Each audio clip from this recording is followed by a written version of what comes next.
জয় নিতাই, জয় গৌর। আমার সমস্ত কৃষ্ণ ভক্ত, গৌর ভক্ত, হরি ভক্ত, আমার মা সকল, বাবা সকল, আপনাদের প্রতি প্রত্যেকের চরণে সশ্রদ্ধ প্রণাম জানাই উপস্থিত সাধুগুরু বৈষ্ণব মণ্ডলীর চরণে। তো একজন বাবাজি আমাকে কমেন্ট করেছেন, তো দিদি ভাই কিভাবে নামের প্রকাশ পাবে, হৃদয় মন্দিরে কিভাবে ভক্ত হতে পারবো, আমি তো নরাধম। তো আমি বলবো, আপনার থেকে আমি আরো অনেক নিচু মানের ব্যক্তি, নর থেকে নরকীট যাকে বলে। তো আমার সনাতন ধর্মের ব্যক্তি, তবু আপনাদের কৃপায় আবারও এসেছি কৃষ্ণ কথা আলোচনায়। তো সনাতন ধর্মের ব্যক্তি তো কিছু আমাদের নিয়ম কানুন রয়েছে।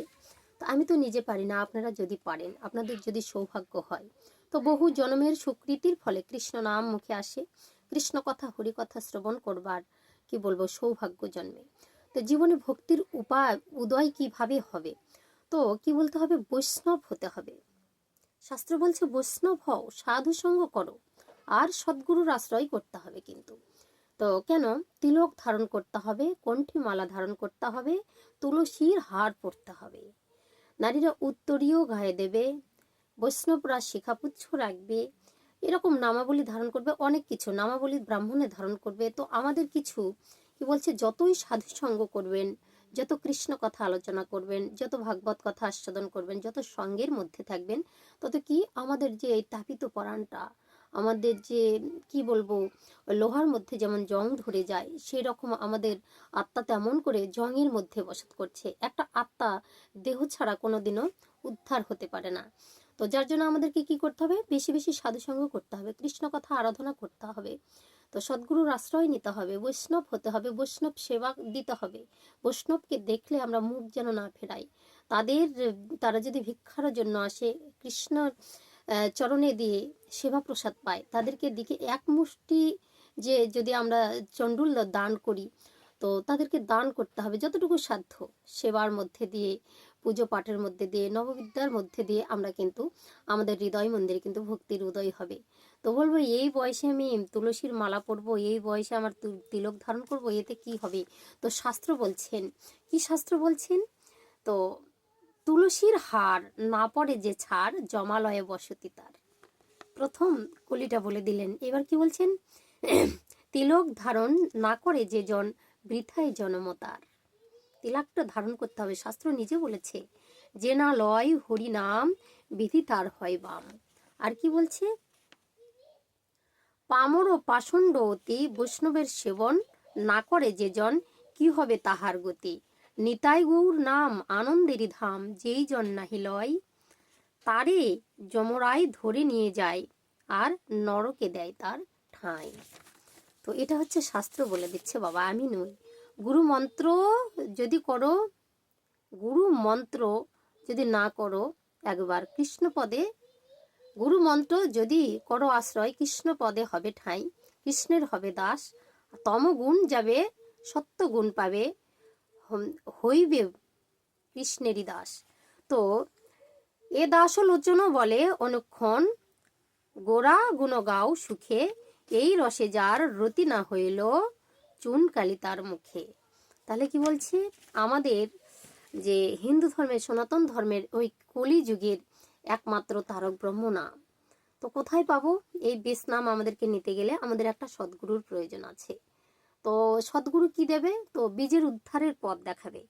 তো বলছে, বীজের উদ্ধার না করিলে জীবের মুক্তি নেই, জীবের উদ্ধার হয় না ভাই। এটা একটা তত্ত্বের বিষয়, এটা একটা দেহ তত্ত্ব।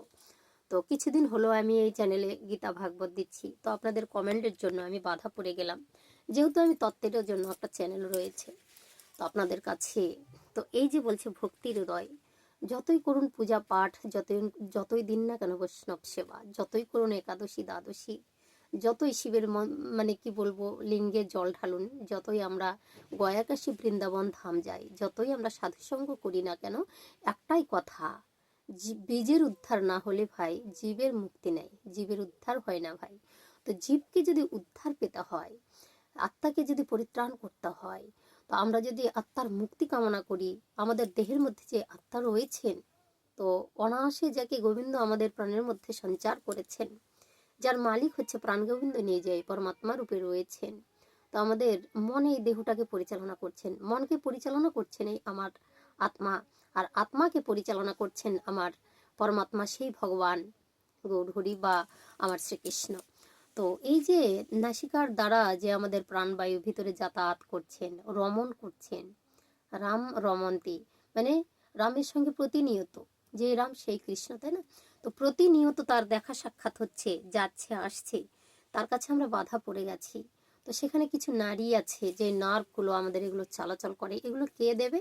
এগুলো দেবে একজন সদ্গুরু বা শিক্ষাগুরু, যিনি এগুলো জানেন, তত্ত্ব বিষয় জানেন। তো জীবের উদ্ধার পেতে গেলে, ভক্তির সঞ্চার ঘটলে আমাদের আগে সাধু সঙ্গ। তো কি বলেছেন? মানে হচ্ছে নববিদ্যা ভক্তির কথা বলেছেন। যদি সেগুলোর মধ্যে দিয়ে আমরা যেতে পারি, তাহলে আমরা এই জ্ঞানটা প্রকাশ পাবে যে আমাদের একটা গুরুর প্রয়োজন আছে। বেশি বেশি কৃষ্ণ কথা, হরি কথা, সাধু সঙ্গ বা ভক্ত সঙ্গ যখনই করবেন, তখন আপনার মন আরও জানতে চাইবে যে আমি কি, আমি যদি আরও কিছু জানি, কি করে তারা ভগবান লাভ করে, কেন তারা সাধক হয়, কেন তারা শিক্ষামন্ত্র গ্রহণ করে। তো এই সব বিষয়গুলো আমাদেরকে জানতে হবে। তো এগুলো হচ্ছে মানব জীবনের একটা, কি বলবো, অমূল্য সম্পদ। যারা এই শিক্ষা গ্রহণ করেননি তারা বলতে পারবেন না, কিন্তু যারা শিক্ষা নিতে চাননি বা নিতে পারছেন না, তাদের কি কোনো গতি হবে না দিদি ভাই? সেটাও বলেছেন একজন সদ্গুরু। কোথায় পাবো? খুঁজলে বাবা বলেছে, মুসলিম সমাজে বলে খোদার নাগাল পাওয়া যায়, তো ভগবানকে খুঁজলে বাবা পাওয়াই যায়। তো কি বলেছে? কষ্ট না করলে কৃষ্ণ মেলে না। তো কিছু কষ্টের দরকার আছে। যত কিছু করি না কেন, সারাদিন যত কাজ করি, তার নামের মধ্যে যদি ডুবে থাকো, সেই তোমাকে পথ দেখাবে। যাকে দেখলে তোমার নাম উদয় হবে মনের মধ্যে, যাকে দেখলে মনে হবে সেই আমার ভক্তি আসছে, তার কাছে একটু যাই, সেই তোমার মনে মনে সেই তোমার ভাব জাগাবে, সেই তোমার কাছে ভগবান।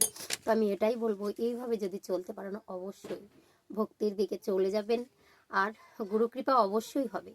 তো আমরা বলি গুরু তো পাইনি, গুরুর কৃপা হলে গুরু পাওয়া যায়, ভগবানের কৃপা হলে, রাধারানীর কৃপা হলে যেমন বৃন্দাবনে যাওয়া যায়, গুরু কৃপা হলেও আমরা গোলক বৃন্দাবনও দর্শন করতে পারবো ঘরের মধ্যে। তো বলে তীর্থে ঘুরে 12 আর ঘরে বসেই 13 যদি করতে পারো। তো কি করতে বলেছেন? সাধক আপনাকে সেই জ্ঞানটা দেবে। জয় শ্রীকৃষ্ণ। রাধে রাধে। সবাই সুস্থ থাকবেন, ভালো থাকবেন। পরে ভিডিও না দেখা হচ্ছে। হরে কৃষ্ণ।